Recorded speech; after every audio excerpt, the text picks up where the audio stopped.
And that speaks to the quality of the man, not just the home builder. The home builder and all of that, yes, there's no question. But he's a very quality individual. And he and I have worked close together on some of those civic organizations. And you can trust him to always do the right thing. I can just tell you from my father, I grew up with a father that was a home builder. And he had two things he would always tell me, where you have to look at the quality of the individual that's in charge of all of it. But just as important, you have to look for somebody that's trustworthy. Because if you can't trust them, you're never going to get through the project. And you're not going to get the home. And I think my dad would have loved meeting Mike because he lived up to all of that. And vice versa. I think Mike would have loved meeting him too. Absolutely.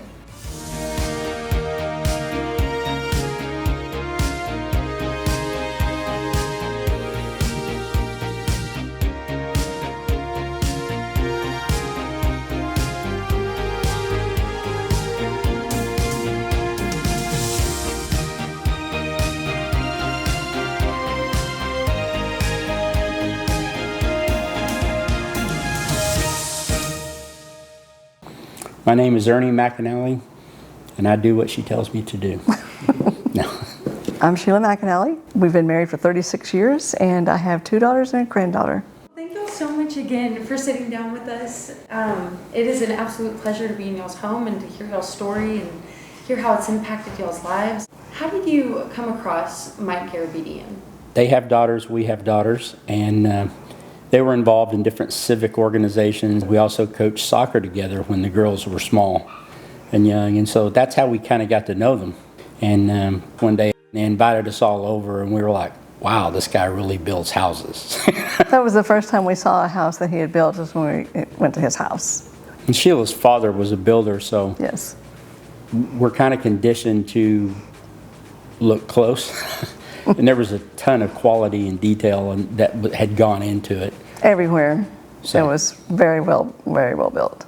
Walk me through how you found the first incident. Well, the first incident, we weren't actually here at the house. I wasn't at the house. My husband was, but he was working in his office. He walked in here and called me at the office and said, there's water floating through here and items that, like shoes and stuff that are floating with them. There was that much water. And evidently there had been something wrong, had gone wrong with our plumbing, and it had been that way for hours and nobody knew it. It was a broken toilet that just kept running. Yes. And running. And running. we didn't know it had happened. So by the time I was able to get home, there was already people on the way to begin to help. I mean, it was like the Marines hit. He had a crew out there, and they had things drying floors, and they were cutting away sheetrock where it had come up the wall. It went fast, and clearly they knew what they were doing. And the nice thing about it was the peace of mind, because we had seen how he builds his homes and gotten to know him as a person. I didn't have any worries at all about who was resolving the issues. I think what comes to mind anytime you have had a house, and we've lived in this house for a number of years now, is the first thing is you want everything to be fixed as quickly as possible, because it eliminates how much damage you're going to have. And that's what Mike was able to do, was quickly address it, and you begin to feel much more secure after that. Listening to our ideas, Mike listens very well to what you have to say, and then can make some recommendations, and you can just tell that he has a vast amount of knowledge. We wanted to maintain the integrity and the appearance that the house had. We wanted it to be consistent. And Mike heard that, and he protected that, and at the same time made some suggestions. He says, what you might be able to do that maintains what you're trying to accomplish, and still here's some upgrades. And he brought in different things with tile, with granite, redid the shower, got rid of some old walls and put some glass fronts in it. So we really were able to do both. We were able to protect the continuity of allowing the house to continue to look like it was all done at one time, the way it was intended to be initially, but at the same time some subtle upgrades that didn't change the character of the house. That's important. That worked very well. We feel like it still has, just like it looked like when we lived here, when we first moved in. So we like that part of it. With Mike, I don't know that I would use the word pushing, because he never pushes, but he will nudge you a direction and say, have you considered this? And no, I haven't. Thank you for suggesting it, because that actually makes a lot of sense. Yeah, I like that. He presented options to us, and that was nice. But the options always included what we originally had discussed. That was round one.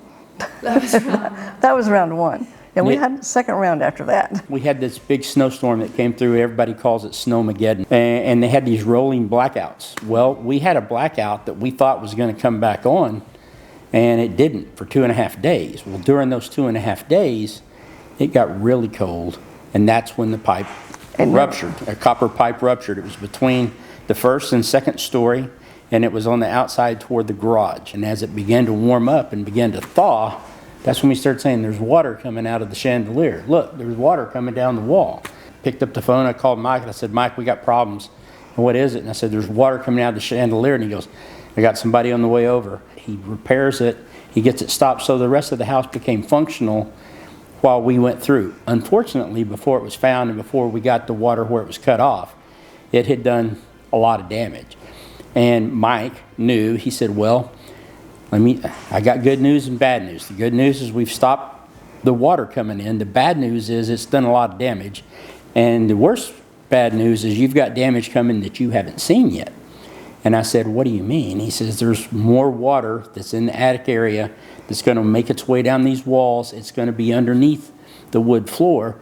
And I thought, I think we got it before it got that bad. You know, I think we're just going to have some sheetrock. That's going to be it. Well, the wood floors started warping. The wood floors started buckling, different things. That was 25, 30 feet away from where we thought it was contained. So again, his expertise showed up. He knew what he was talking about. He was right. We started noticing it on the other walls. He's got a great sense of humor. He's always joking, and so he not only would he make suggestions and nudges and whatever, then he'd make you laugh, and it would just remind you again why you chose him, why he's the one that's in charge of this. The contractors that he knows, they're top notch. There's not any corner cutting. It's done, and it's done right, and it's still a fair price. Across the board, they were all very good at what they do. And especially because the biggest part of this job that we were having done both times were the wooden floors. And that is a major job.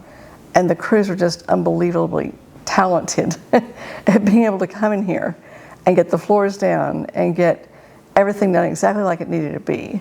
And the exact stain color, because at that point, then we had some wooden floors in other areas on the second time around, and we're trying to match everything. So I thought that was very important that they could do that, and they did a wonderful job. Got exactly the color we wanted, and they matched it to perfection. They did the same thing with the paint. That speaks to the work ethic that trickles down from That's correct. the head of the company. So, and they were very good at explaining, okay, this is what we put down, this is when the next stage takes place. This is what we put down, this is when the next thing takes place. And so it was nice to just always be constantly reminded of, we're moving forward. Okay, we've got to give this 48 hours or whatever it is when we finish here. We've got to give it this amount of time. And then there was always someone that checked again.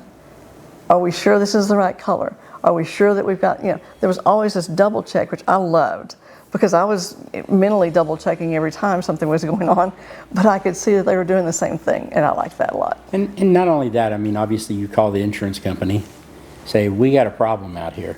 And when they send adjusters out here, Mike's here. And he meets with them. And we all meet together and we collaborate and we figure out. And if they need to be encouraged to remember some things that need to be addressed along the way, he was very helpful in that regard. Yes, he was. He works very well with the insurance companies. Probably one of the most effective people I've ever seen work with an insurance company. And emotions can get very tense. Mike always keeps everything level, but firm. Well, it helps when you're as professional as he is, and also you have the expertise that he has. Right. And if you spend time with him, it becomes very obvious. It's not just, oh, I can build a house. He knows the industry. He knows the trends. He knows what's going. He knows where the claims are. He can tell you what's happening in Austin pertaining to this. He can tell you what's going on national with this type of stuff. So it's his investment that he's made into the industry itself. It really shows, and it makes a big difference. I think it's important too that you have certain grades and levels of what's produced and built in a house. And insurance companies don't start out at that grade. Okay, they make other assumptions, more basic assumptions, and Mike's really good at explaining, this is what we're trying to replace. This is why we're trying to replace it, and at this, at the level that it currently was. And so I thought that was really a nice touch that he did. It'd be almost impossible for us to communicate that to an insurance company, but somebody with that much knowledge knows exactly how to do that. And the tear out's the worst part of it, because your home's getting ripped up, but you, at the same time, you recognize this, it's not good material anymore. You can't, it's got to go. And there's a little disturbance that comes with that, or at least for me there was. I wanted to be around while the things were happening so that I could keep an eye on things, whatever. But having worked with him, I would be just as comfortable now. So, well, we were planning to be gone for 2 weeks, so we're going to go ahead and take our trip because Mike's on top of it. You trust the contractors that he brings in. You trust his attention to detail, the security. He checked to make sure that things were done right. He checked with us daily. How we do today? Where are we at? What do you need? Those types of things give you a lot of confidence.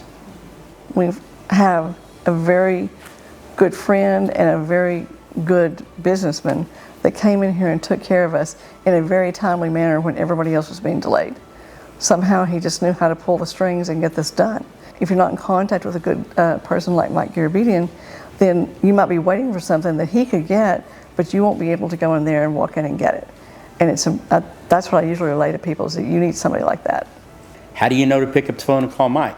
Because he's earned the right based on the trust that he's built up from the previous opportunities. You're like, I'm calling Mike.